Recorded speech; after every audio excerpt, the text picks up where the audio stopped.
Bueno, estamos en la página 51 de Linchi, en el número 7. Espera. Vale, un segundo que voy yo a abrir el libro, que no lo he imprimido. Vale. Lo tengo aquí. 51. ¿Sí? Vale. En la página 51 26. Sí. El número 7. El número 7. Los del fondo. ¿Qué pasa? A ver si os calláis. Sus calláis. Sí, sí, sí. Estamos en la página 7. Ay, en el número 7. ¿Qué? No, ya no. ¿Vale? Vale, vamos a ver. Estos primeros trocitos son cortitos, vamos a ver. Un poco más enigmáticos, después ya será un poco más claro. Pues Dice. yo casi diría al revés. Pero vamos a ver. Dice el primero: el maestro subió al púlpito y dijo: alguien se sienta en la cima de una montaña solitaria, pero no ha abandonado el mundo. Otro está en medio de las calles de la ciudad, pero no tiene gustos ni aversiones. ¿Quién está por delante? ¿Quién va a la zaga?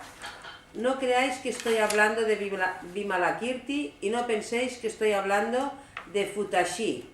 Cuidaos. ¿Vale? ¿Cómo? Es fácil. Este es fácil. Es fácil. Vale, el maestro, o sea, el Linchi subió y predicó esto. Alguien se sienta en la cima de una montaña solitaria, pero no ha abandonado el mundo. ¿Qué quiere decir esto? Bueno, pues interpretamos, alguien que se va a... Bueno, en a un monasterio o una ermita. Sí, en circunstancias X que le aleja del mundo, digamos, en la montaña solitaria sería: me alejo del mundanal ruido, pero no ha abandonado el mundo, es decir, pero lleva consigo su mochila, se lo lleva todo con él, o sea, no, de hecho no ha abandonado nada, porque va con toda su carga. Por tanto, aunque esté solo en la punta de la montaña, de la punta más alta y más solitario que dice cualquier ermitaño, pero si se lleva su mundo encima, pues representa que no está tan solo. O sea, no ha hecho nada. No ha hecho nada en el camino. En cambio, otro que está en medio de las calles de la ciudad, pero no tiene gustos ni aversiones, es decir, que está inmiscuido en el día a día, en medio del más embrollo de los embrollos, pero en cambio sabe, ¿qué sabe? Que ha abandonado, bueno, o abandona, nosotros diríamos, exacto, los apegos, el ego, lo tiene dormido, no tiene gustos ni aversiones, vendría a decir eso. Sí. Está... el núcleo está en que el que sí hace algo es el que ha conseguido no tener ni gustos ni aversiones. Exactamente. Es decir, que el apego a su... Mira, Keral se ha conectado.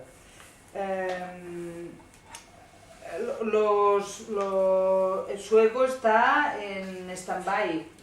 Sí, está dormido, no está en el primer plano, digamos. Entonces dice: ¿quién está por delante? Parecería que, bueno, quien está en la montaña y haciendo sería, y no, se puede estar en cualquier sitio, lo importante es uno, lo que lleva consigo o lo que está intentando dejar, ¿vale? ¿Quién va a la zaga? No creáis que estoy hablando, vale, entonces dice: no creáis que estoy hablando de algún maestro, de no sé qué, no, estoy hablando de vosotros, estoy hablando de vuestra situación, pensad dónde estáis. Si por estar aquí representa que estar en un monasterio lleváis encima vuestro mundo, pues poco trabajo tendremos, que hacer. En cambio, podríais estar en medio del mundo y con otra actitud. ¿Claro? ¿Alguna cosa, María? Cada uno tiene que juzgar el sitio donde está. Vale. El siguiente, para mí, el 8 tendría... Bueno, se puede, ya lo dice, hay muchas interpretaciones, el mismo traductor ya lo dice. Para mí está ligado con el anterior, pero no digo yo que sea así. Dice: el maestro subió al púlpito y dijo: Alguien está en el camino, pero nunca ha abandonado su hogar. Y alguien abandona su hogar, pero no está en el camino, ¿Cuál merece recibir las limosnas de los seres humanos y los seres celestiales? Tras ello descendió del asiento de conferencias. Bueno, podemos interpretar en la línea anterior es que alguien que está en camino sería en búsqueda. Siempre en camino. Siempre en camino, que podríamos entender. No sé si esta es una interpretación adecuada, ¿eh? Podríamos entender que está en búsqueda, que siempre está en búsqueda, pero que nunca ha abandonado los apegos de la mochila, los apegos del ego. Esto podría ser una interpretación y este sería un tipo de persona, y el otro es que alguien que nunca ha abandonado alguien que abandona su hogar. A ver, ¿cómo va? Espera. Alguien que abandona su hogar, sí. Sería sus circunstancias. Alguien abandona su hogar, por ejemplo, la familia, alguien que ha abandonado pues, la familia, el trabajo, los hijos, lo que sea, su hogar, pero no está en camino. O sea, el mismo caso anterior. Alguien que está siempre en camino, pero nunca ha abandonado sus circunstancias, no ha abandonado pues, la familia, el trabajo, su día a día, ¿vale? Está siempre en camino, pero nunca ha abandonado lo que le liga, digamos. No, yo creo que es al revés, ¿eh? Y alguien que abandona sus circunstancias, pero en cambio no está en camino. ¿Tú qué dices? Yo diría que alguien está siempre en camino, pero vive una vida normal. Sí, es lo que digo la Monse. Sí. Vive una vida normal. En cambio, a alguien que se ha hecho monje, por ejemplo, pero no está en camino. Sí, eso. Pues lo repetimos que están... O sea, que alguien que sin abandonar su hogar puede mantenerse en el camino, en la búsqueda, y alguien que abandona su hogar, pero que no está en búsqueda. La nota está equivocada, está mal. Bueno, estos dos son fáciles, y de lo que, bueno, ya se ve que lo que dice es que lo importante es la búsqueda, no si estás en un monasterio o no estás en un monasterio, si eres monje o no. Claro, esto tiene más impacto si piensas que está hablando a un grupo de monjes. Claro, les está dando leña. Pero acá no se queda esperar la respuesta. Ah, no. Cuando la respuesta no tiene la pala nadie, entonces. Sí, no. ¿No? Porque antes esperaba la respuesta. No, hoy no va a dar palos, ni va a gritar. Pero porque nadie responde. Bueno, sí. Luis, sí. Es que mi modesta impresión es que el maestro ahí lo que está diciendo en cierta medida es que alguien está siempre en camino, pero nunca ha abandonado su hogar. Apegos encima. Alguien abandona los apegos, pero no está en el camino. Se podría interpretar También. así, pero yo creo que la interpretación más obvia y en la línea de la historieta anterior es que alguien está siempre en camino, está haciendo el camino interior, pero no abandona la vida cotidiana. Sus circunstancias. Y otros que han abandonado la vida cotidiana y se suben a la montaña, no están en camino. Pero se podría interpretar de las dos maneras, no sé. Bueno, la traducción dice que son posibles otras interpretaciones. Bueno, es que el traductor tampoco se moja mucho, ¿no? Bueno, estos no tenían mucho intríngulis. Vale, vamos al siguiente. El maestro subió al púlpito y un monje preguntó: ¿cuál es la primera frase? O sea, lo más esencial del budismo, ¿qué es lo principal? El maestro dijo: cuando los 3 sellos vitales se imprimen y levantan, el sello vermellón aparece nítidamente en el papel. No hay espacio para la especulación. El anfitrión y el invitado están claramente definidos. El monje preguntó: ¿cuál es la segunda frase? Y decir, bueno, ¿pero hay alguien más? Y el maestro dijo, la maravillosa comprensión de Manjusri evidentemente no podía tolerar las preguntas de Buchu. Pero, ¿por qué los medios hábiles deberían estar en contradicción con la sabiduría que elimina las ilusiones? El monje preguntó, ¿cuál es la tercera frase? Y el maestro dijo, observa las marionetas en escena. Todos sus movimientos los controla la gente entre bambalinas. El maestro también dijo, una frase debe estar provista de 3 puertas misteriosas. Una puerta misteriosa debe estar provista de 3 sellos vitales. Existen medios hábiles, existen actividades. ¿Cómo lo entendéis? Luego descendió del asiento. Bueno, hay que decir, como dice en la nota 1, este pasaje es uno de los más confusos de la obra, ¿eh? Porque nos vamos a preguntar todos qué son los 3 sellos y tal. Y como por lo visto no hay una clara explicación, pues tendremos que darle nosotros una interpretación. Dice la primera frase. El maestro dijo, cuando los 3 sellos se imprimen y levantan, el sello vermellón aparece nítidamente. No hay espacio para la especulación, anfitrión e invitado están claramente definidos. Vale, pues quedémonos aquí, ¿no? ¿Cuál es lo principal, la esencia, qué es lo que me puede decir de lo que es el budismo?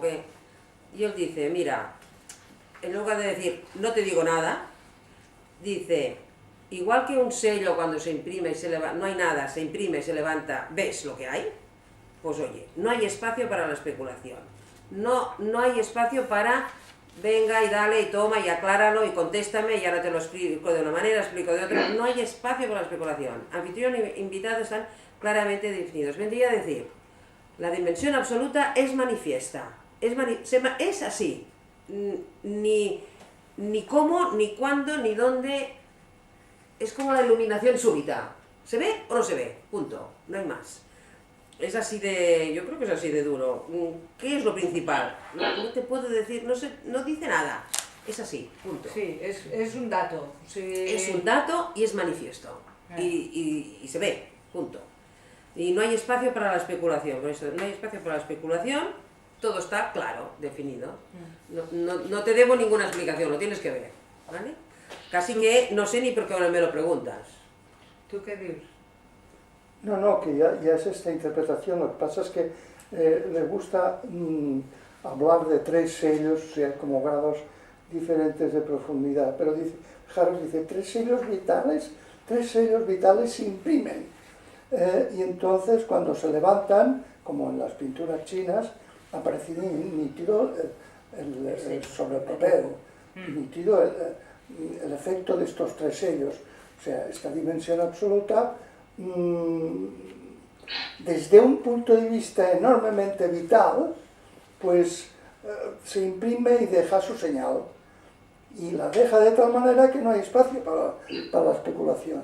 Y entonces se distingue el anfitrión, que es la dimensión absoluta, y quien no, y el que es invitado, el que se le ha impreso el sello vermellón.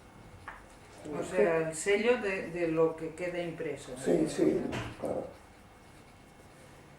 ¿Vale? Esto dice, así es como definiría él la primera frase sobre el budismo. Exactamente. Que también tiene guasa, ¿no? Está muy bien. Está bien. ¿Qué define el budismo? El sello. El sello, es decir, lo que esos 3 sellos vitales dejan. Ya está.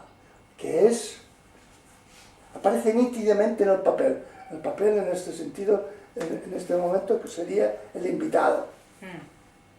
Por tanto, está hablando de un dato que es inmediatamente perceptible, sí, ¿no? Y que está en el invitado, es decir, cada uno de nosotros. Sí. Y que deja claro lo que es el invitado y lo que es el anfitrión. Sí. Lo que es de la dimensión relativa en absoluta, ¿no? Vale, vamos a la segunda frase. Perdón, ¿y esos 3 podrían estar haciendo referencia a los tres pilares del budismo, Buda, Sangha, doctrina. Habla de vitales, ¿eh? Yo creo que Sellos no. vitales. Vitales, ¿no? Es como Yo creo que no. los Yo tres creo que no, elementos esenciales, que realmente si los encarnas, si los grabas, si... Yo creo Pero que eso tiene que es- ser más de la carne, o sea, del ser de las personas. ¿Qué niveles son en concreto? No sé. A lo mejor son los tres cuerpos del Buda que digo en él. No, yo creo que no, porque en los párrafos siguientes se carga toda la simbología, toda la sombra, todo el aparato conceptual. El budista se lo carga. No lo iba a meter aquí como... Esto de los sellos, ya veremos que vuelve a salir otra vez, me parece que más bien son grados de marca, más que hacer referencia a elementos de la teoría budista, de la teoría, pero al fin y al cabo es una teoría, y él se la cargará como tal teoría. ¿Y tiene que ver con estas tres frases o no? Tampoco. No creo, no creo. Vale. Yo creo que él lo plantea muy, como todos los textos muestran, oye, que ya lo tienes, que ya está aquí, y aquí lo que te viene a decir es, y es evidente, y aparece nítidamente. Claro que en la segunda frase lo compensa. Dice, ¿cuál es la segunda frase? El maestro dijo, la maravillosa comprensión de Manjusri evidentemente no podía tolerar las preguntas de Buchu, pero ¿por qué los medios hábiles deberían estar en contradicción con la sabiduría que elimina las ilusiones? Vale, es interesante esto. Sí. Parecería que está diciendo, es evidente, la dimensión absoluta en ti, en mí, en todos es evidente, pero hay que entender que hay medios hábiles para quien no lo ve. Y fíjate cómo empalma esta frase con la anterior. La maravillosa comprensión de Manjusri, que vio claramente el sello vermellón nítidamente, no podía tolerar las preguntas de Buchu, que no lo reconocía, quería razonar, etc. De todas maneras, los medios hábiles no están negados, no están opuestos al reconocer el sello. Los medios hábiles son los procedimientos budistas o religiosos o los que sean. Sí. Aquí tiene un poco de compasión para quien no lo ve tan manifiesta y nítidamente. Y la tercera frase que dice, observa las marionetas en escena, todos sus movimientos los controla la gente, o sea, el titiritero, como entre bambalinas. Bueno, parecería que la primera frase, lo que define al budismo es que la idea es explícita. Segundo, que hay medios hábiles para verlo que no están en contradicción. Y tercera frase es que nada tiene entidad por sí mismo y que todo tiene un algo que lo mueve. Si comprendes el primero, el de la huella del sello vermellón, la huella vermellona del sello, entonces, si quieres completarlo, observas las marionetas en escena. Verás como lejos de la nitidez del sello, los otros son marionetas que mueven las circunstancias. Bueno, o que el mundo es ilusión. Y Sí. comprendes esto, entonces ves cómo se mueven las marionetas en la ilusión. Si acaso no hubieras visto nítidamente el sello, Claro. observa a la gente y verás cómo son marionetas, están movidas por cosas. ¿Algo a comentar? No. Vale, entonces viene la otra frase de Lin Chi, que vuelve a ser enigmática, pero bueno, según cómo Tiene que ver con esto. tiene es más- gracia. más corta, pero- Una frase debe estar provista de 3 puertas misteriosas. Una puerta misteriosa debe estar provista de 3 sellos vitales. Existen medios hábiles, existen actividades. Y él mismo dice, ya os lo he dicho, ¿cómo lo entendéis? Me voy y no espera respuesta. Bueno, para mí está diciendo que él mismo, o sea, él se ha expresado, podríamos decir, en metáforas. Con medios hábiles. Con medios hábiles, vale, sus frases, no, tienes que bucear en ellas para encontrar algo. En este sentido, entiendo que él dice, una frase debe estar provista de puertas misteriosas, que hay que abrirlas, y que existen medios hábiles para abrir estas puertas de estas frases, ¿no? O de estas ideas. Y él, desde luego, lo ha usado este procedimiento. Una puerta misteriosa debe estar provista de 3 sellos vitales. O sea, es como grados de profundidad, pero lo bonito para mí es que provista de 3 sellos vitales, cada vez más vital, más en el viviente que somos. Y como sellos en el sentido que hay que abrirlos, que hay que... Sí. Pues está bien porque dice, una frase, o sea, no hablan porque sí, no hablan de cualquier manera. Es como una frase dicha por un maestro está abriendo o está hablada de manera misteriosa, digamos. Te estoy comunicando algo, tienes que averiguarlo, misterioso. Y dice que una puerta misteriosa debe estar provista de 3 sellos vitales, es decir, a medida que tú te adentres en el misterio, como si lo vas descubriendo, el sello que te imprime es más vital. Más vital, sí. Es más vital, por tanto te imprime ¿no? Es bonito esto. ¿Y por qué se va como ramificando? Que hay 3 frases, cada frase 3 puertas, No, cada puerta 3 sellos. más bien una misma cosa, 3 grados de profundidad. Cada una. Sí. ¿Y el 3 es por algo o es por ponerlo? Pues no sé, lo repite mucho, es una manera de expresarse y yo no sé a qué se refiere.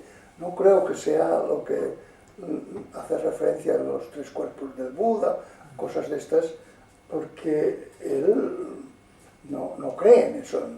Al final se lo carga. Hoy mismo lo vamos a leer, que de los 3 cuerpos del Buda, nada de nada. Fíjate cómo expresa la esencia del budismo. El sello vermellón. Nada más.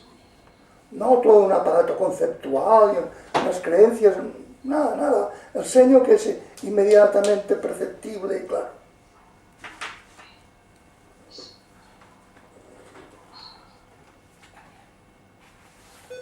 Vale, sí.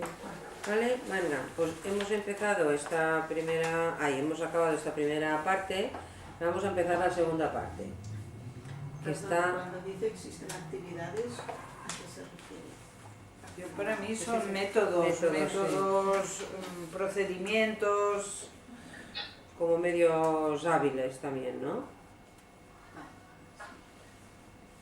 Existen maneras de poder entender esto, o para hacerlo, para profundizar. O sea, es parecido a medios hábiles, pensaba que eran 2 cosas, no son Si quería decirlo, a lo mejor sí que hay Yo alguna... entiendo que hay actividades y hay medios hábiles para ver en esas actividades. O sea, hay vida corriente y los medios hábiles hacen que tú veas en la vida corriente. Sí. Pues vamos a las instrucciones al grupo. No sé si hacerlo... Sí, este lo hacemos de una vez, es una página. El maestro dio una charla por la tarde, instruyendo al grupo del modo siguiente. A veces eliminamos a la persona, pero no el entorno. Otras veces eliminamos el entorno, pero no a la persona. A veces eliminamos el entorno y a la persona. Y a veces no eliminamos ni el entorno ni a la persona. Un monje preguntó, ¿qué significa eliminar a la persona, pero no eliminar el entorno? Y el maestro dijo, el calor del sol forma sobre el suelo un tapiz de brocado. Los cabellos del niño cuelgan blancos como hilos de seda. Vale, entonces irá frase por frase para aclarar lo que quiere decir eso. Por ejemplo, la primera, ¿qué significa eliminar a la persona, pero no eliminar el entorno? O sea, lo que nosotros normalmente decimos que estamos en términos, o pensamos y somos y tal, en términos dualistas. Siempre hay sujeto y objeto, ¿no? Siempre dualizamos. La persona sería el sujeto, el objeto, el mundo que nos rodea. Entonces dice, ¿qué significa eliminar al sujeto, pero no eliminar el objeto, el entorno? O sea, concentrarse Sí, en la persona hasta que intentas ver la dimensión absoluta en la persona. No, en este No, caso es en el objeto. mundo. Es, elimina... Elimina a la persona, pero no elimina el entorno. Pues eso, elimina a la persona, se concentra hasta que a la persona desaparece. La Ah, persona, bueno, pero se concentra en el objeto. No, Sí, porque la Porque segunda... no Bueno, elimina- vamos a verlo por partes, Sí. ¿vale? O sea, presenta 4 situaciones. Sí. En frente a la pareja sujeto-objeto, presenta 4 situaciones. Una en el que se elimina el sujeto pero deja el objeto. El segundo caso es que elimina el objeto y deja el sujeto. El tercer caso es que elimina el sujeto y el objeto. Y el cuarto caso es que mantiene el sujeto y el objeto. ¿Vale? Son 4 casos. Que yo entiendo que son 4 métodos. sí, O 4 grados o 4 momentos. 4 procedimientos. Sí. Incluso yo diría 4 momentos que puedes estar en uno o en otro, o incluso si quieres, el último sería el de más profundidad. No sé, creo que sería eso, ¿no? Sí, pero bueno, es igual. Vale. Bueno, el primero, podríamos decir, una interpretación. Podríamos decir, si elimina... De todas maneras, la interpretación que se me ocurre a mí, la que haces tú, no altera la doctrina. Vale. Bueno, ¿qué significa eliminar al sujeto, pero no eliminar el entorno? Si se elimina el sujeto como yo viendo lo que me rodea, viendo algo, no hay nadie que... O sea, se elimina el filtro con que estamos viendo el mundo, ¿vale? Eliminamos las gafas y ¿qué vemos? Que el Las mundo se cosas, realza. claro, las cosas obtienen un realce, es diferente lo que vemos, ¿vale? Es como ver el mundo desde un no ego, no el referente a uno, sino que ves, por tanto las cosas cobran otro... Se dimensionan. Se redimensionan, exacto, se redimensionan. ¿Qué significa eliminar a la persona? ¿Estarías de acuerdo, María? Sí, sí. Las cosas se redimensionan, vale. Por tanto, el maestro, ¿qué es lo que contesta? Estamos en este plan, ¿eh? Las cosas se redimensionan. Dice, el calor del sol forma sobre el suelo un tapiz de brocado. Los cabellos del niño cuelgan blancos como hilos de seda. Es decir, no dejas de ver la luz del sol, pero no ya, mira qué bonito, qué color, que no sé qué. Él lo traduce, lo intenta explicar con una imagen. La luz del sol forma sobre el suelo un tapiz de brocado. Es cualitativo, lo que te está diciendo es cualitativo. Y los cabellos del niño igual, los cabellos del niño cuelgan blancos como hilos de seda. Es otra vez una percepción redimensionada cualitativamente, digamos. Sí. Nosotros recordábamos un ejercicio que hicimos hace mucho tiempo sobre los musgos. Los musgos es algo que existe en la montaña, pero que, bueno, musgo. Entonces, cuando le prestas atención, tú ves que la gran diversidad de formas y de colores y aquello se redimensiona. ¿no? Un mundo. Allí podríamos, en ese ejercicio que hicimos, silencias tu sujeto y solo estás por el objeto, y en ese ejercicio el objeto se redimensiona. Nosotros lo hemos interpretado así. El segundo sería que significa eliminar el entorno, pero no eliminar la persona. Bueno, aquí nos vamos a complicar la vida, porque la expresión es algo más difícil. Aquí dice, las órdenes del rey están en vigor en todo el universo. Para los generales de las fronteras ya no existen ni el humo ni el polvo de la batalla. La segunda parte de la frase es más fácil de comprender. Si tú has cerrado, esto sería uno de los pasos del Yoga Sutra de Patanjali, que es el Pratyahara, que tú cierras como las ventanas y las puertas de tus sentidos y te repliegas hacia adentro. En esa situación dice, no hay ni polvo ni humo, tú no percibes los inputs desde fuera, pero las órdenes del rey se mantienen en vigor en todo el universo. O sea, tú percibes quién eres, el núcleo de lo que eres.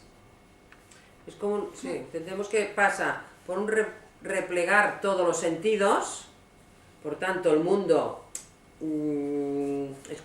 no existe, para entendernos, replegar hacia el interior los sentidos. Los generales de las fronteras, para los generales de las fronteras, que serían los sentidos, ya no existe ni el humo ni el polvo de la batalla. Fuera no hay el correvedible, ¿no? Y en cambio, concentración en uno mismo sería concentración en la conciencia de ser. Esta conciencia de ser, ¿no? que respira, que es conciencia, que pasa por allá. Entonces dice, las órdenes del rey están en vigor en todo el universo. No es que se haya borrado el universo, aquí hay algo, o sea, a pesar de que la concentración es hacia adentro, ¿no? Repliegas los sentidos, en esta conciencia de ser, hay una conciencia de ser. Entonces las órdenes del rey están en vigor en todo el universo, no es que se borre todo, es que hay, bueno, entendemos que es eso más o menos, eliminar el entorno, pero no eliminar a la persona. El tercero sería eliminar al sujeto y al objeto. Y aquí dice, las prefecturas de Ping y Fen permanecen aisladas de toda noticia.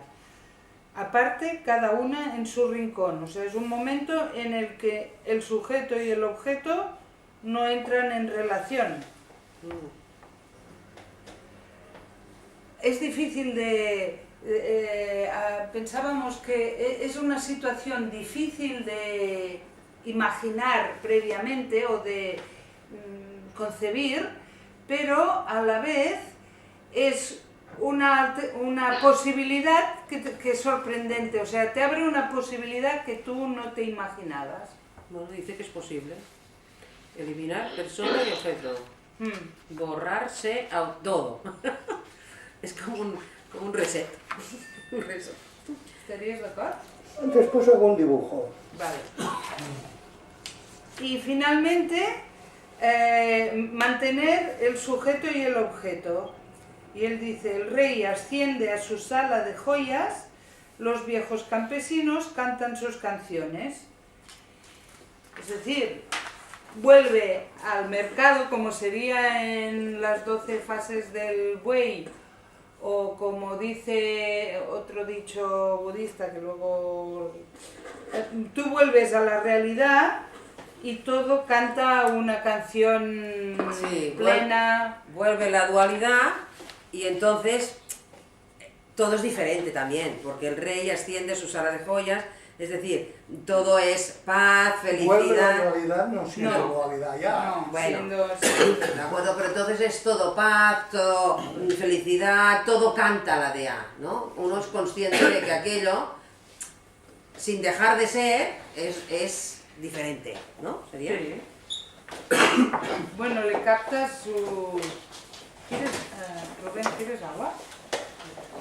¿Tú tienes? A ver,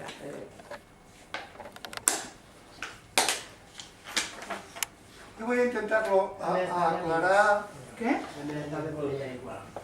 con Luego os acerco la pizarra a ver si lo veis, que es difícil, ¿eh? Ya lo digo para adelantar. No, sí, yo menos. Se trata, son 4 procedimientos para deshacer la dualidad e ir a parar a la unidad. vale, de acuerdo. Al sello, Mermellón. Ya no hay sujetos y objetos y tal. Por tanto, como la estructura fundamental es un sujeto frente a un mundo de objetos, hay estos procedimientos. O se elimina El sujeto, sujeto. a base de meditar y concentrarte, ves que no es entidad y entonces la unidad queda en el objeto, o al revés, se elimina y toda la unidad queda aquí. El sujeto. O bien se elimina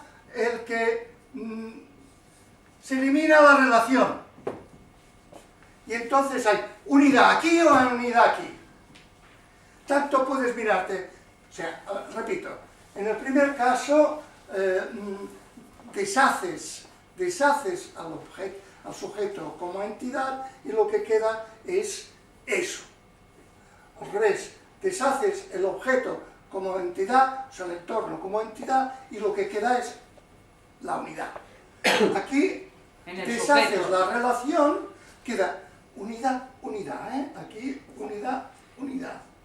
Y el último grado es que ya ves, se han disuelto todos y ves al sujeto como la unidad, al objeto como la unidad y la relación como la unidad. O sea, ya ves la unidad en todas partes. Y por eso cantan y se oyen los pastores, no sé qué, no sé cuántos.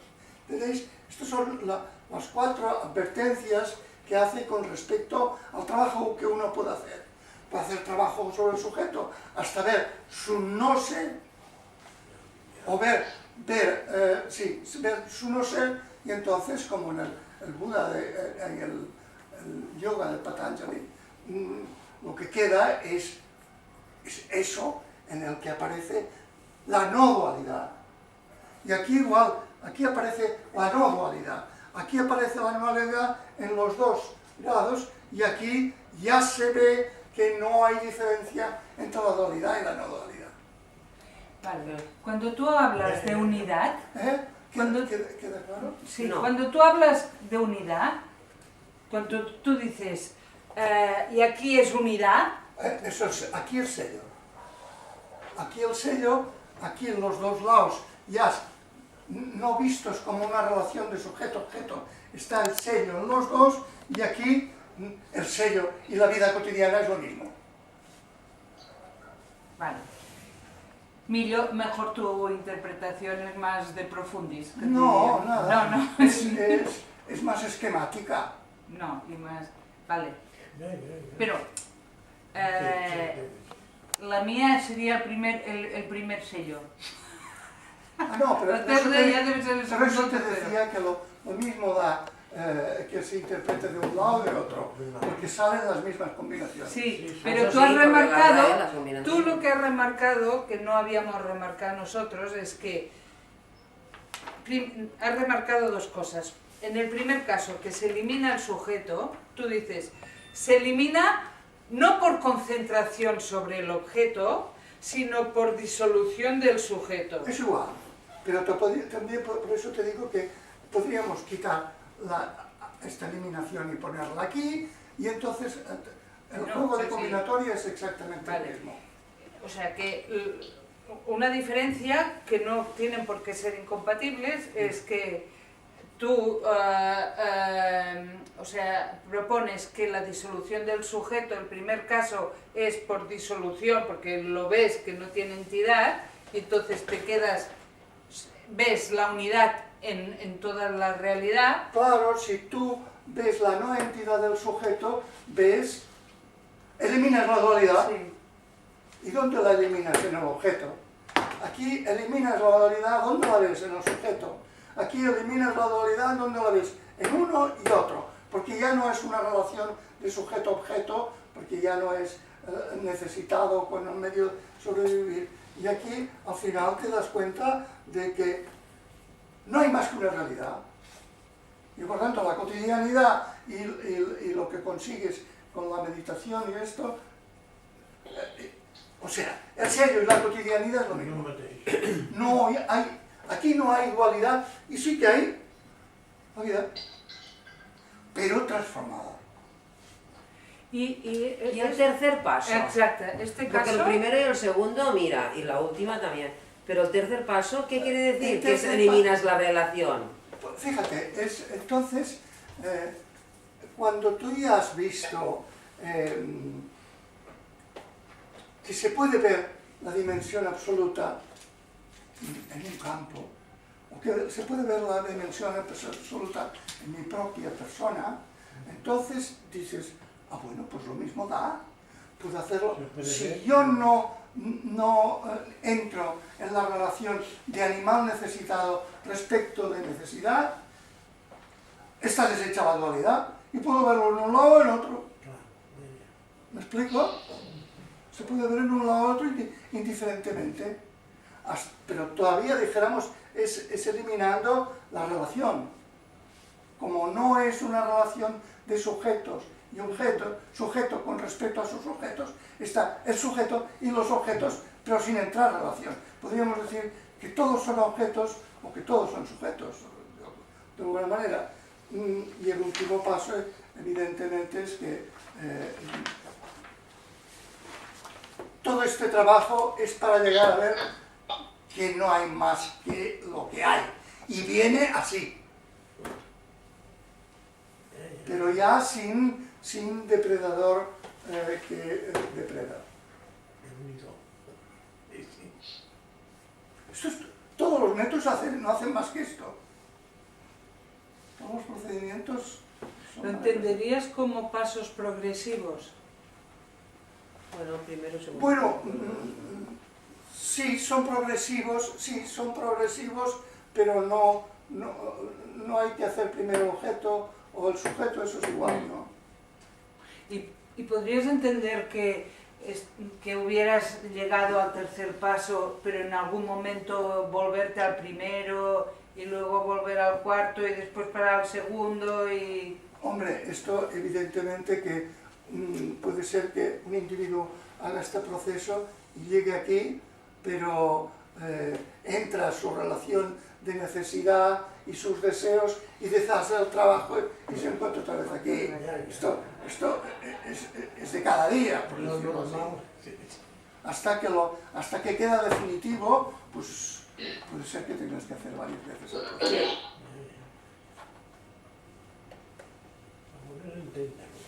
¿Eh?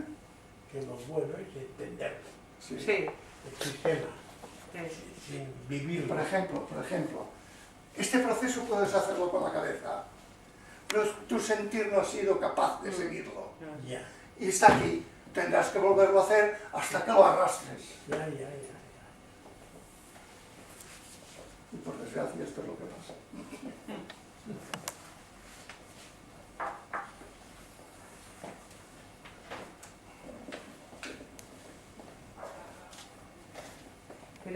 ¿Algún comentario, alguna cosa?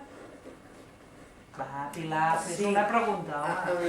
Volia preguntar-lo al tercer pas, però ja ho heu preguntat vosaltres Vale. també, era el que més em Vale. costava de veure. En lo que nosotros hemos dicho del primer paso, por ejemplo, ¿no? Que la persona, el sujeto no existe, por tanto, el objeto, el mundo se redimensiona. Esto es, como ha dicho Marta, un primer paso para ver el sello en el objeto, digamos, la dimensión absoluta en el objeto, ¿no? Es como el primer paso que hay que ahondar para ver en todo la dimensión absoluta, por tanto la unidad en el mundo. Vale.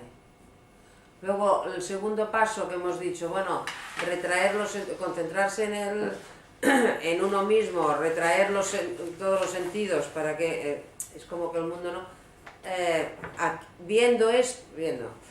concentrándose en eso, en lo que llaman la conciencia de existir, la unidad funcionando, ¿no? por los sentidos, claro. El tercero, cada uno en su rincón, como dice él, las prefecturas están allá separadas. No hay relación, no hay relación de un necesitado y lo que necesita, sino es ser.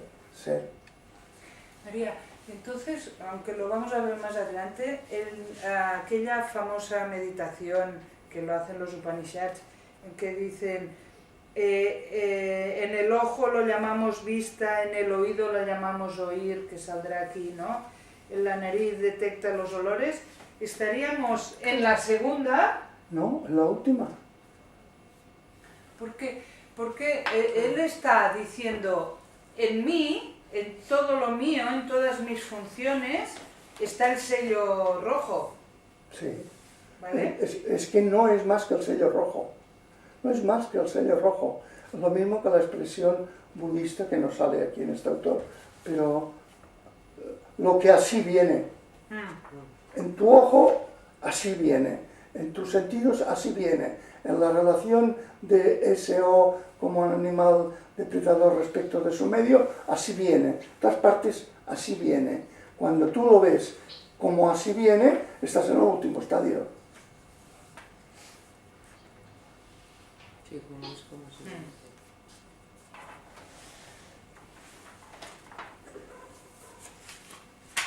Bueno, ¿Se puede decir que hay un quinto estadio que ve estos cuatro? ¿Se puede decir que hay un quinto estadio que ve los cuatro? ¿O tienes que No, estar uno de ya los no habría ningún estadio más. Porque aquí lo que se trata es todo el procedimiento, todos los procedimientos, todas las religiones, de todas las tradiciones espirituales, lo que intentan es deshacer la estructura fundamental de un animal depredador. De un animal, pero en concreto nosotros, un animal depredador, que hay un sujeto de necesidad y que es un cuadro de deseos y un mundo de objetos que es correlato a esos deseos. Esto es una construcción humana. Entonces, todos los maestros de todas las tradiciones lo que intentan es deshacer la construcción. ¿Cómo? Eliminamos este elemento y ya no hay dualidad. Deshacer la construcción es deshacer la interpretación dual de la realidad. Para deshacer la interpretación dual de la realidad, si elimino un término, adiós dualidad. Si elimino el otro término, adiós dualidad. Si elimino la relación de estos términos, también se eliminó la dualidad. Y cuando ya se ha eliminado la dualidad, puedes verlo que viene así en la dualidad. En realidad, la dualidad es el único, como dirían los musulmanes. ¿Entendéis? Es un procedimiento lógico muy sencillo y que permite entender todo tipo de métodos y todo tipo de tradiciones, porque es que está trabajando aquí, está trabajando allá. Pues es que no hay más posibilidades.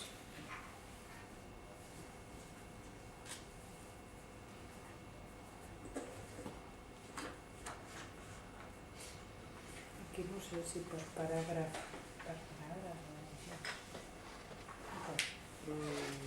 Bueno, ahora viene una historia muy larga, entonces iremos parando según veamos. No sé si aceptaremos. Vale, el maestro instruyó al grupo diciendo: aquellos que actualmente estudian el Dharma de los Budas deben acercarse con una comprensión verdadera y correcta. Si se acercan... El Dharma, para entendernos, es el centro, ¿eh? Si se acercan con una comprensión verdadera y correcta, no se verán afectados por consideraciones de vida o muerte. Serán libres de ir y venir a su aire. No necesitarán esforzarse por conseguir beneficios. Los beneficios se producirán por sí solos.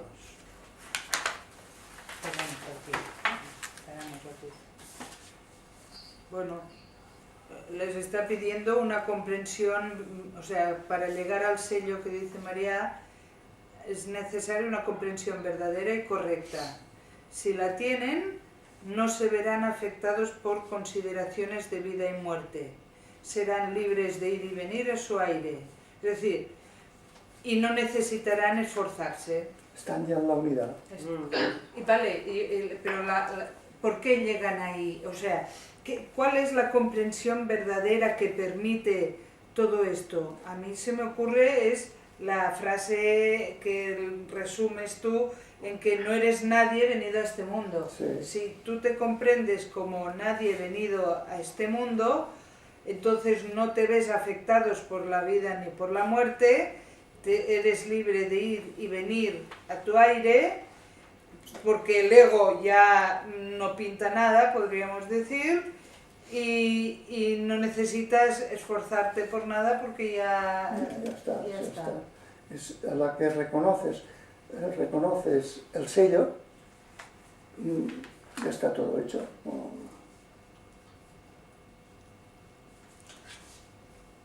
¿Vale?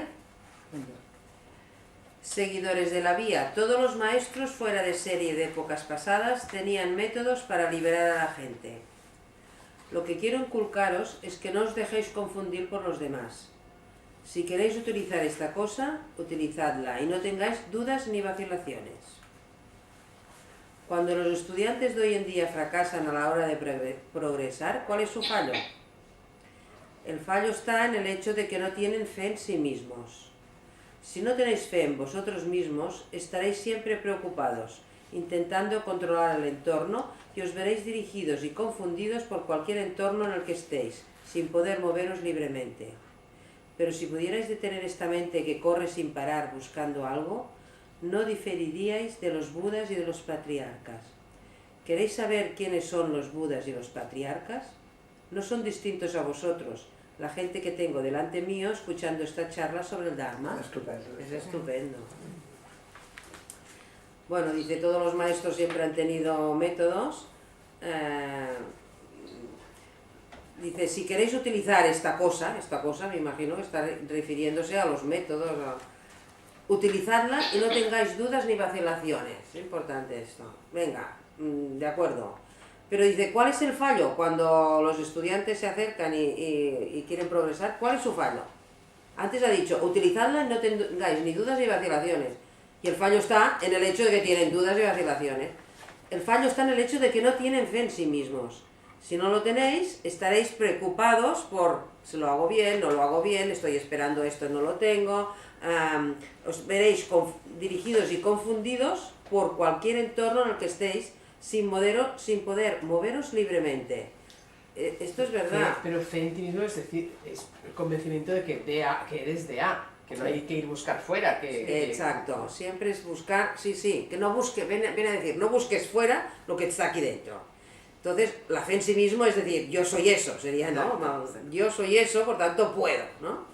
Si no, confías en el entorno, confías lo que sea que te lo den fuera. Y esto está el fallo garrafal. Entonces estaremos siempre preocupados intentando controlar lo que no podemos controlar. Y os veréis dirigidos y confundidos por cualquier entorno en el que estéis. Entonces esto quita libertad. Cuando uno está convencido de que yo soy eso, libre, haga lo que haga, se dirija donde se dirija. Pase lo que pase. Pase lo que pase, exacto. Por eso dice, no tengáis dudas ni vacilaciones. Entonces dice, si pudierais detener esta mente que corre sin parar buscando algo, es decir, esta mente que, a ver, ¿dónde lo encuentro? Busco, necesito, entonces no diferiríais, si pudierais detenerla, no diferiríais de los Budas y de los patriarcas. ¿Quiénes son estos Budas y patriarcas? No es nada diferente a vosotros. La gente que tengo delante mío escuchando eso, es decir, un Buda no es algo que está allá y que hay que imitar, es cada uno de nosotros, o sea, la dimensión absoluta somos nosotros, no hay que buscar nada. Pero un método, o sea, tradicionalmente, el método siempre es para conseguir algo que no se tiene, ¿no? Es un principio. Por eso es inútil. Bueno, vale, pero entonces, ¿por qué porque dice, o sea, cuando dice no os dejéis confundir, será tomar los métodos en la medida que sea necesaria o prudente. Porque... Mira, el cuadro que hemos dibujado ahí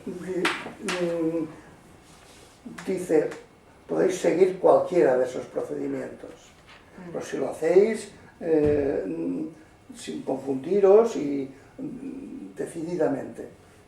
Pero para hacerlo hay un punto de partida que es imprescindible, y es que de alguna manera tú sepas que eres esa unidad. Si no, no puedes hacerlo.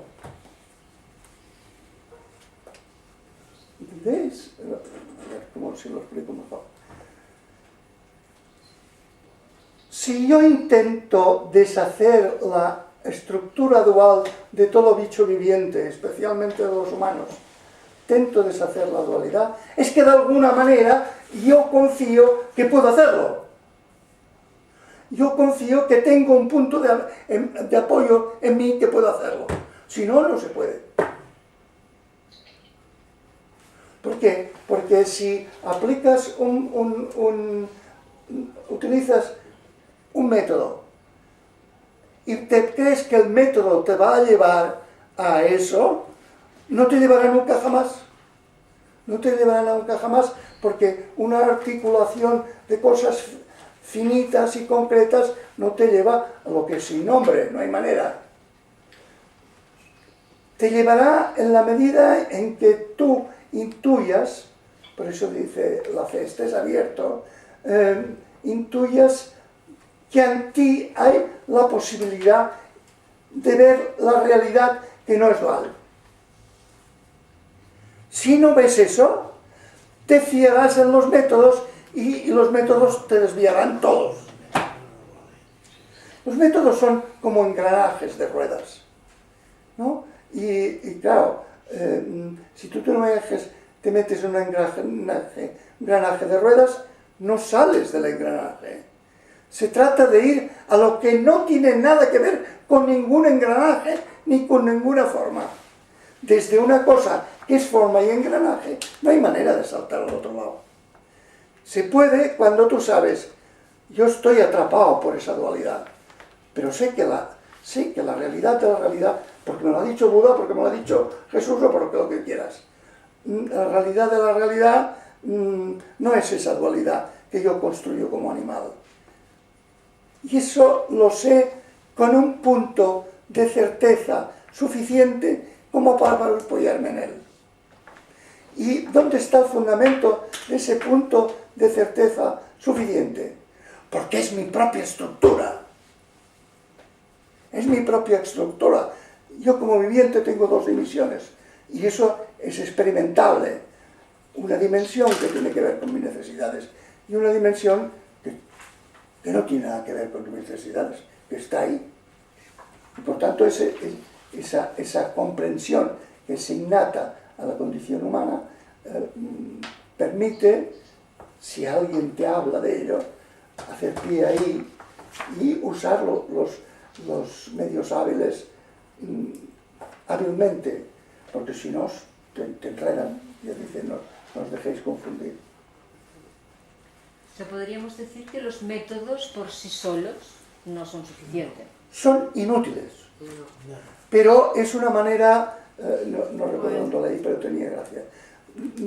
Si tú concibes tu cabeza como una habitación en que vive gente, es una manera de entender a las criaturas que hay aquí dentro.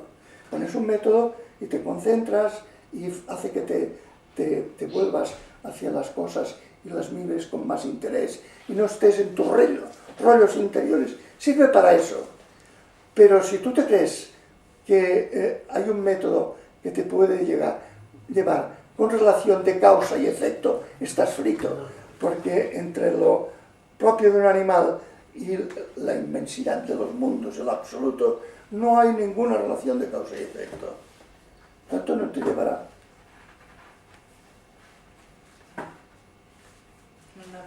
Pongamos, por ejemplo, que me da pie lo que él dirá más tarde. Si tú quieres llegar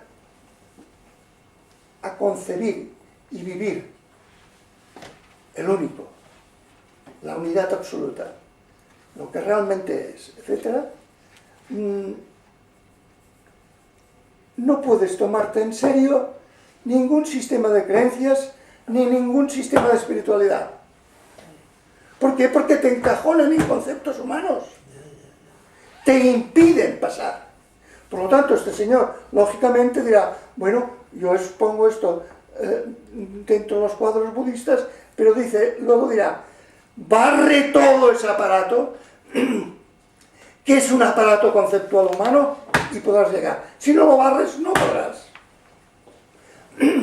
Traducido en términos cristianos, es un poco bruto, pero dirá, si tú quieres llegar a la unidad, barre todas las creencias, todas, que no quede ni rastro. Entonces puedes. Pero si te amarras a creencias, las creencias son conceptos, construcciones humanas, etcétera, etcétera, y te quedas atrapado ahí. Es sencillo el asunto. Y estos, digamos, estos serían como procedimientos o procesos, nunca sería un método. Estos son métodos. Estos son métodos y que propiamente no sirven para nada si tienes demasiado fe en ellos. Pero esto no sería ni... Eso sería método, pero podría decir tampoco es método, es casi como perspectivas de trabajo, porque para trabajar cada uno de ellos, cual fuera que sea, necesitarías aplicarle estrategias, tácticas, etc. Sí, pero después de haber hecho todo este trabajo, y ese primer paso, segundo paso, tercer paso, todo eso es inútil. ¿Y por qué le llamas método entonces? Porque es un procedimiento pautado. ¿Un procedimiento siempre es un método? No, bueno, espérate. Una cosa, tú tienes procedimientos para pintar, y será un método para la pintura, para la espiritualidad no. Los métodos siempre tienen pretensiones, son procedimientos pautados para llegar al fin. Para determinados que no sirve para todo. No sirve para todo. Esto es muy importante porque mucha gente, como bien dice, se queda aquí atrapada, pero mucha. 90 y pico por ciento. Claro. ¿Por qué? ¿Por qué se quedan atrapados? Por miedo. Quedarse en pelotas cuesta. O por comodidad también. Te da miedo no tener un mínimo de lugar donde agarrarte. Y Dios, lo absoluto, no es nada que te puedas tú agarrar. Es que somos animales. Un animal puede agarrarse. Para que un animal pueda agarrarse, tiene que ser del tipo del animal. Adecuado a sus manos, a sus sentidos, etc. Y resulta que no tiene nada que ver. Por tanto, el llegar a comprender que no tiene nada que ver con lo que yo pueda concebir, ni ningún humano pueda concebir, ni ningún procedimiento humano pueda conseguir, pues da vértigo. Pero es el único procedimiento.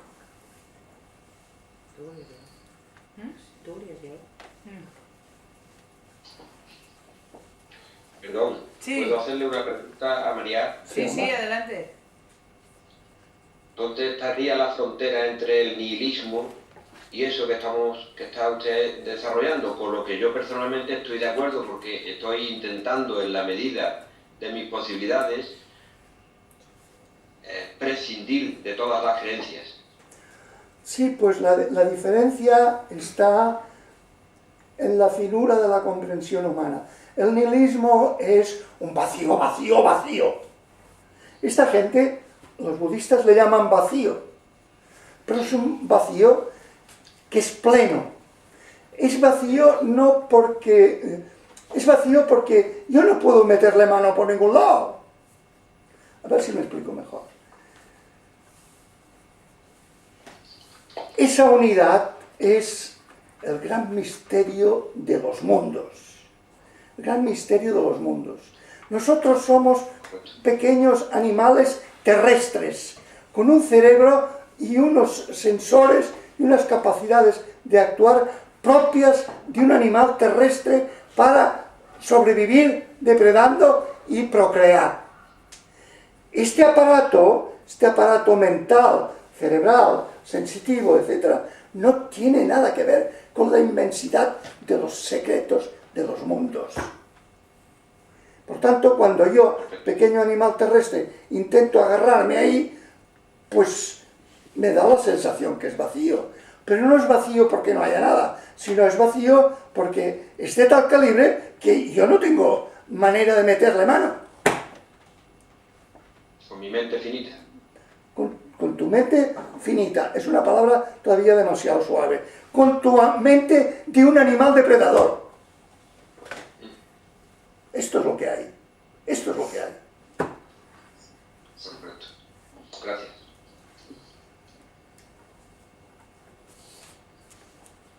Ya no sé dónde estamos. Sí, los discípulos... Así, un poquito más. Los discípulos carecen de fe en sí mismos, por lo que corren buscando algo fuera de ellos. Pero incluso si encuentran algo, solo serán palabras y frases, apariencias vanas. Nunca alcanzarán el pensamiento vivo de los patriarcas. Está claro esto, ¿no? O sea, que el sello rojo no se hace a través de palabras ni frases. Ni procedimientos, nada. Ni buscando algo fuera de uno, ¿no? O sea, todo el rato para mí está orientando a que lo veas desde dentro tuyo. Incluso en ti. Directamente. Sí. Directamente, sí. No os equivoquéis, seguidores del Chan. Si no lo encontráis en esta vida, renaceréis una y otra vez durante 1000 vidas y 10.000 kalpas en el triple mundo. Os veréis atraídos por lo que creeréis son entornos favorables y naceréis en el vientre de un burro o de una vaca. Bueno, según ellos que van a renacer. O sea, muy mal. Si os equivocáis, muy mal. Muy mal. Seguidores de la vía, tal como yo lo veo, no diferimos del Buda Sakyamuni. En todas vuestras actividades, ¿qué os falta? La maravillosa luz de las 6 facultades no ha dejado de brillar ni un instante. Las 6 facultades son los sentidos, ¿eh? Y la mente. Sí, sí. Por eso dice, ¿qué os falta? Si lo tenéis todo, ¿no? Si solo pudierais verlo de este modo, seríais el tipo de persona que no tiene nada más que hacer el resto de sus vidas. O sea, ya lo veíais, ¿no? O sea, está patente a los sentidos. Sí. Está patente a los sentidos y a la mente. Y dice, tal como yo lo veo, no diferimos del Buda Sakyamuni. Claro. Todos somos Buda Sakyamuni. Seguidores de la vía, no existe seguridad en el triple mundo. Es como una casa en llamas. Es un lugar en el que pasáis poco tiempo. El demonio mortal de la transitoriedad os atrapará en un instante, independientemente de que seáis ricos o pobres, viejos o jóvenes. O sea, no hay seguridad. En la dimensión relativa no hay ninguna seguridad. Es como una casa en llamas, ¿estás viendo?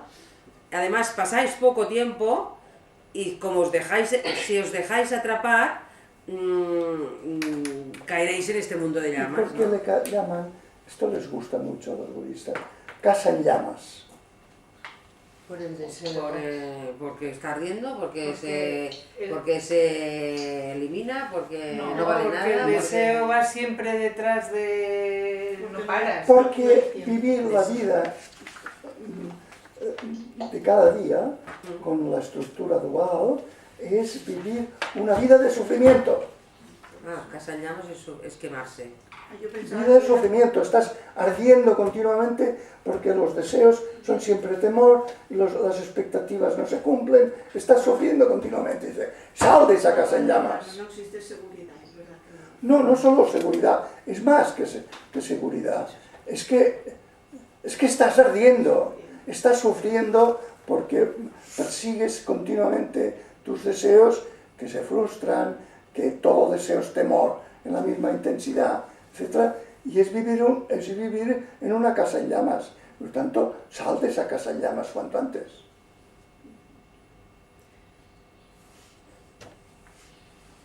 y apela a que todo, o sea, que en cualquier momento, que vas a estar en un instante, oye, que o corres o te atrapa el tren. Sí. Y además en poco tiempo, no te va a dar ni tiempo de... Si deseáis no diferir de los Budas y patriarcas, no busquéis nunca nada fuera de vosotros. La luz limpia y pura de un instante de vuestra mente es el cuerpo esencia de Buda en vosotros. La luz indiferenciada de un instante de vuestra mente es el cuerpo de beatitud de Buda en vosotros. La luz indiscriminada de un instante de vuestra mente es el cuerpo de transformación de Buda en vosotros. Eso es bonito que esté como caracterizando la luz, el instante de punta de luz de clarividencia, ¿no?, de vuestra mente. Esto es Buda en vosotros. Es una luz limpia, luz indiferenciada y luz indiscriminada. Estas tres clases de cuerpos sois vosotros. La persona que está frente a mí ahora oyendo esta charla sobre el Dharma. Simplemente no corriendo en busca de nada exterior a vosotros, podéis dominar estas excelentes facultades. Tus facultades te servirán en este trabajo si no buscas nada fuera de ti. Y es una charla que él dirige a los discípulos, por esto te lo puedes tomar como que está diciéndotelo. La persona que está frente a mí oyendo esto, estos sois vosotros, ¿no? Sí, sí. ¿No? Y apela a que tú, la imagen que usa, ¿no? No busquéis nada fuera, es vuestra mente, esa luz que hay en vuestra mente, esté limpia y pura, o esté un poco más indiferenciada, o esté un poco más borrosa, así es como yo lo entiendo. Sí. Esté como esté, esa luz que tiene tu mente, eso es el Buda. Sí. Por tanto, no hay que buscar más que observarse a sí mismo, casi sería. Sí, es uno de los procedimientos. Yo con estos procedimientos se me ocurre una experiencia que he tenido, que cuando verdaderamente te gusta una cosa y te pones a observarla, llegas a olvidarte de todo. Sí. Te concentras, claro. Es esto, y es al hablarme de todo esto, pues veía la manera de entrar. O sea, era para verlo. Sí. Sí, sí.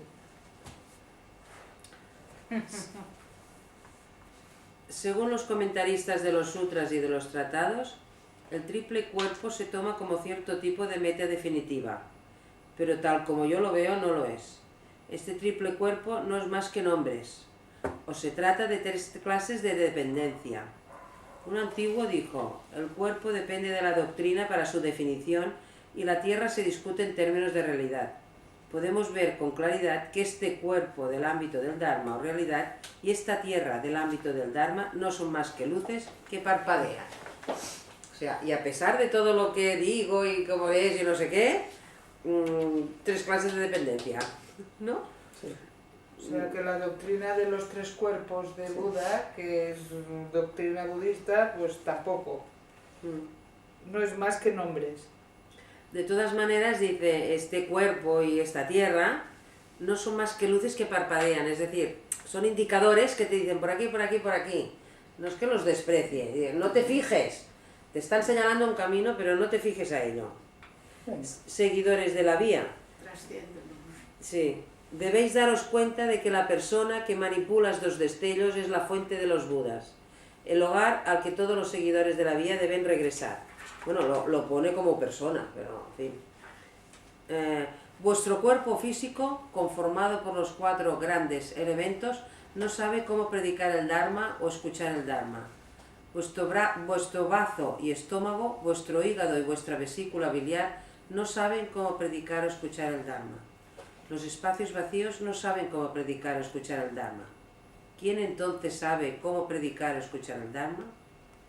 Sois vosotros los que estáis frente a mi vista. Esta luz solitaria sin forma o contorno fijo, que es quien sabe cómo predicar el Dharma y escuchar el Dharma. Si lo pudierais ver de este modo, no diferiríais de los Budas y de los patriarcas. O sea, ¿cómo que? Sí, es precioso esto, ¿no? ¿Quién sabe cómo predicar? Sois vosotros. Es esa luz, es el sello. Sí. Es el sello, Que reconoce el sello que hay, ¿no? Claro, pero esto, uno debería reconocerlo como un dato. Sí, claro, claro. Que cuando tú entiendes o captas, ¿cómo lo dices? Sí, escuchas el Dharma y te entra, o sea, te penetra, lo pillas. Cuando lo pillas el Dharma, tienes que reconocer que es eso reconociendo a eso, sí. ¿No? Pero esto debería ser un dato de lucidez que uno debería saber percibir, cosa que lo normal es que pienses que tú lo has comprendido, no que eso se comprende a eso, sino que es, y además aquí, es mérito tuyo. Fijaros que todo el discurso no se apoya ni en creencias ni en sumisión al Buda, o sea, está apelando a datos. Estás apelando a datos. ¿Y qué tipo de datos? El sello Bermejo que deja la dimensión absoluta. Fijaros, no hemos inventado nada cuando decimos que hay que apoyarse en datos, y únicamente en datos. Estos lo están haciendo. Podemos decir que eso se comprende a sí mismo. Sí, claro. Sí. No hay nada más.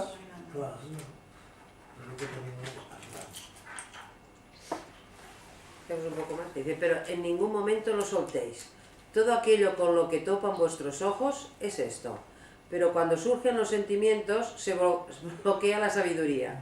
Cuando los pensamientos ondean, la realidad desaparece. Por lo tanto, renacéis una y otra vez en el triple mundo y pasáis por todo tipo de desgracias. Pero tal como yo lo veo, ninguno de vosotros es incapaz de una comprensión profunda. Ninguno de vosotros es incapaz de la emancipación. Oh, bueno, menos mal. No hay nadie. ¿Qué dice? ¡Qué alivio! Claro, nadie es incapaz de eso, ¿eh? Dice, pero bueno, cuando surgen los sentimientos, cuando los pensamientos ondean, cuando el yo aparece, aquello se bloquea. Ya está. Se bloquea. Ya está. Vuelves otra vez a la Vuelves otra vez a renacer y a renacer. Bueno, podríamos acabar aquí, sí, ¿no? paremos aquí. ¿Hoy qué día es? ¿27? Sí.